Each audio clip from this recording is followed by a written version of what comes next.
It is January of 1964, and a 17-year-old boy named Randy Gardner hasn't slept in 4 days. He's standing at a pinball machine in a San Diego arcade. His research supervisors ask him to subtract 7 from 100. He gets 93, 86, 79, 72, 65. Then he stops, stares at the machine. He has forgotten what he was doing, not just the math. He has forgotten why he is standing there at all. That was day 4. He had 7 more to go. Sleep deprivation is the only form of torture that looks from the outside like nothing at all. No wounds, no instruments, just a person sitting in a room, awake. And yet, what happens inside, hour by hour, day by day, is one of the most complete dismantlings of a human being that science has ever documented. You don't go quietly, you go in stages, and each stage takes something from you that you don't realize is gone until it's already missing. The first 24 hours, most people have been here. 1 full night without sleep.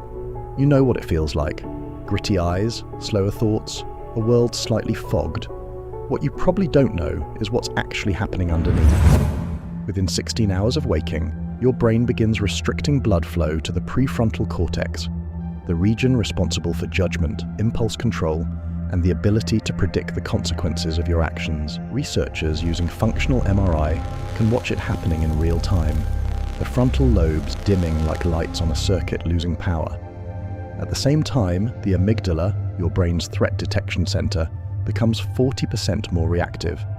Small irritations register as attacks. A neutral face reads as hostile. A minor frustration feels catastrophic. The filter that tells you the world isn't out to get you starts to go dark.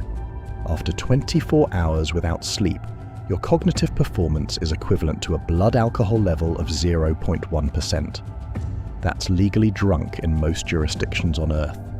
You are making decisions, driving, having conversations, at legal intoxication. And unlike alcohol, you don't feel impaired. You feel tired, but functional.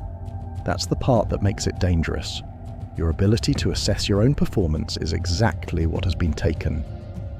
Day 2, the body starts to notice. At the 48-hour mark, something shifts that you can feel in your bones.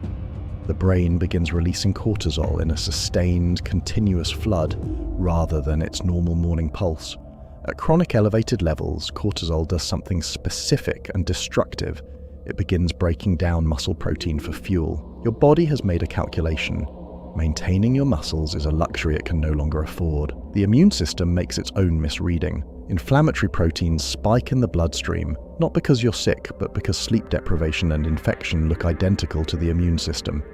It cannot tell the difference between being awake too long and being attacked by a pathogen. So it prepares for a fight that isn't there. You feel it as a low, persistent ache, the beginning of something that never quite arrives. Day 3. The brain starts to lie. This is where the experience begins to change in a way that is genuinely difficult to describe from the outside. Around 72 hours, the brain begins generating microsleeps. Not micro-naps you choose to take, forced system shutdowns, periods of 2 to 30 seconds during which sections of the brain simply go offline, regardless of what you're doing. You can be mid-sentence, holding a cup of coffee, looking at someone who is speaking to you, and for 3 seconds, you are not there. Then you return with no awareness. Stage, visual hallucinations begin. Not vivid, narrative hallucinations. Subtle distortions, a crack in the plaster that, when you look directly at it, is not there. A spider in the corner of your vision that disappears when you turn. Your visual cortex, deprived of the nightly maintenance that sleep provides, begins filling in gaps in its signal with noise. What makes this moment significant isn't the hallucinations themselves, it's what they reveal. That the brain's model of reality is not a passive recording of the world, it is an active construction. Sleep is when it recalibrates that system. Without sleep, the predictions drift, the interpretations loosen, and you don't notice, because the mechanism you would use to notice is exactly what is failing. Days 4 through 6, the person you were. By day 4, Randy Gardner had stopped being reliably himself. He could hold a conversation, sometimes with surprising coherence. Then he would lose the thread entirely, mid-sentence, unable to remember what point he had been making. He began to believe that a street sign was a person watching him. He believed, briefly and completely, that one of his supervisors was a famous football player. He did not report these things as hallucinations. He reported them as facts. His brain was not flagging them as errors. The boundary between what was real and what his brain had generated simply ceased to exist. This is the clinical definition of psychosis, the loss of the ability to distinguish between internally generated experience and external reality. Randy Gardner, a healthy, mentally stable 17-year-old with no psychiatric history, developed full psychotic symptoms on day 4 of sleep deprivation alone. Scientists have since confirmed that sleep deprivation and acute psychosis share not just symptoms but mechanisms, the same neural circuits, the same neurotransmitter dysregulation, dopamine flooding in patterns nearly identical to those seen in untreated schizophrenia. And it requires nothing. No drugs, no trauma, time, and the removal of sleep. What sleep actually is here is where most people have the story backwards. We tend to think of sleep as the absence of wakefulness, the gap between days, the downtime. But that framing is wrong in a way that matters. Sleep is not the passive state. Wakefulness is. The clearest demonstration of this is the glymphatic system, which wasn't even discovered until 2013. During sleep, and only during sleep, the channels surrounding your brain's blood vessels expand by approximately 60%. Cerebrospinal fluid floods through the brain, carrying out the metabolic waste products that accumulated while you were awake. Among those waste products is beta amyloid, the same protein that accumulates in the brains of people with Alzheimer's disease. Every night you sleep, it is cleared. Every night you don't, it stays. Sleep is also when long-term memory is formed. During the day, the hippocampus holds new information in a temporary store, like RAM. During sleep, that information is transferred to the cortex and encoded into stable long-term memory. Without sleep, this transfer doesn't happen slowly or partially.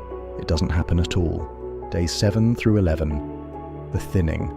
By day 7, Randy Gardner's observers described something harder to document than the hallucinations. An emotional flatness, not depression. Something quieter, a near complete absence of interest. Things that should have been amusing were not. There was a kind of affective silence, the territory where a personality had been, now dimmed. By day 9, he described watching himself from a slight distance. Not classical dissociation. He knew his name, knew the date, knew where he was. But the relationship between himself and his own experience had loosened in a way he struggled to articulate. As if the thing having the experience and the thing reporting on it had moved slightly. Day 10, he stopped being able to sustain a sentence long enough to complete it. Not because he had forgotten the words, because the intention to communicate had to be reconstructed from scratch every few seconds, and the effort required had become more than the system could sustain. On the morning of January 8, 1964, after 11 days and 25 minutes without sleep, Randy Gardner was driven to the US Navy Hospital in San Diego. He lay down.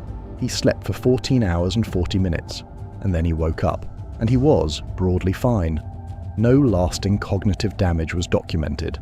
His brain, within days, had reconstituted itself. The resilience it demonstrated is, in its own way, as remarkable as the collapse. The question nobody has answered. We understand what sleep does.